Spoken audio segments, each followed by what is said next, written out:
You know, when we think about movies, we usually think of them as stories, right? A beginning, a middle, an end. But what if a film could do something more? What if it could actually mess with our whole perception of time itself? Basically turning the screen into a kind of time machine for our minds.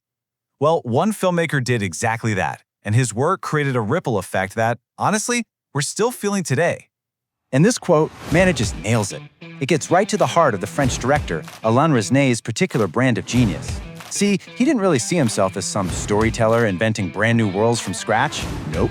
He was more like a master assembler, a kind of cinematic architect, building incredible structures out of the ideas and experiences of other people. So which one was he really? Was he a creator, in the same way we think of a Fellini or a Godard, just spinning these epic tales straight from his own imagination? Or was he something else, an interpreter, maybe? A philosopher using the camera to explore the deepest, darkest corners of the human mind? Well, let's dig in. Okay, first up, the editor-director. This title is just perfect for Resnais because his entire process, his whole philosophy, was built on this idea of rearranging stuff that already existed to find some new, profound meaning. So instead of starting with a totally blank page, Resnais would take the work of other writers and artists and reshape it, remold it. For him, a film wasn't about pure invention, it was all about interpretation. And this is exactly why his characters so often feel trapped by their pasts. Resnais got it. He understood that memory isn't some perfect video recording. Oh no, it's this subjective, totally unreliable echo that haunts us, shapes us, and defines who we are. So all this fascination, this obsession with memory, it all came together in one single film. A film that, and I'm not exaggerating here, would change absolutely everything. And that film is 1959's Hiroshima Mon Amour. It was a French-Japanese co-production, and it just became this massive cornerstone of the French New Wave. Not just for its story, but for how it decided to tell that story. So the film basically runs on these two parallel tracks at the same time. In the present, that's 1959 Hiroshima, we see this brief, really intense love affair. But this new romance starts to trigger something in the actress. These traumatic, intrusive memories of her first love back in France during World War II. A totally different time, a totally different kind of trauma. But here's the thing that absolutely blew people's minds: the technique. Resnais didn't use those long, dreamy, traditional flashbacks. Instead, he uses these super brief, almost violent flashes of memory that just shatter the present moment. It feels less like someone telling a story and more like a wound being ripped open again. The past isn't just something that's being remembered, it's an experience that is erupting right here into the now. And you have to understand, this radical approach wasn't just Resnais showing off or being stylish. No, this was a brand new philosophy of cinematic time. It was turning film into a time machine, but for the mind. This is what inspired the famous film philosopher Gilles Deleuze to come up with this term, the time image.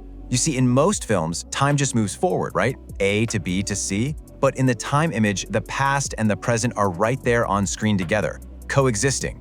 It's like the past isn't something that happened before, it's a living, breathing force that's happening right now. And that's why Hiroshima Mon Amour is, without a doubt, the ultimate example of a cinema of the past. Every single action, every word spoken in the present, is being shaped by this inescapable gravity of memory. The characters aren't really moving toward a future. They're stuck wrestling with a past that just will not stay buried. Okay, so Resnais totally perfected a cinema of the past. But what comes next? Where do you go from there, right? Well, that idea evolved.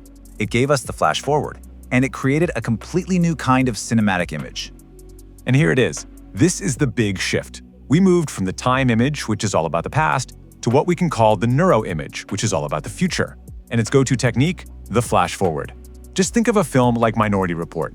The entire story is driven by trying to prevent a future that the characters have already seen. And once you see this pattern, you start to see it everywhere. I mean, TV shows like, Flash Forward, where literally everyone on Earth gets a vision of their own future, or in movies like Inception, which isn't about remembering the past, but about using the architecture of dreams to actively build and shape the future. Or even something like Source Code, where a guy has to relive the past again and again and again to stop a catastrophe in the future. So what does this all mean? What's the big takeaway from this shift from a cinema of the past to one obsessed with the future? Well, it means we're now watching stories that operate a lot like our own brains do. The philosopher Deleuze, he put it perfectly. The brain is the screen. That filmmaking style that Resnais was just hinting at all those years ago, it's here. It's fully arrived. We're no longer just outside observers watching a story unfold. We're actually inside the characters' heads, inside their mental processes. And this evolution, it's everything. Think about it. Cinema started by just showing us characters doing things, actions. Then, Resnais came along and gave us these incredible worlds filtered through the lens of memory. But now, with the neuroimage, we're experiencing thought itself. Entire worlds built from dreams, from premonitions, from visions of what's still to come. So, I'm gonna leave you with this. The next time you're watching a movie, any movie, ask yourself this one question. Is the story I'm watching remembering the past, or is it dreaming the future?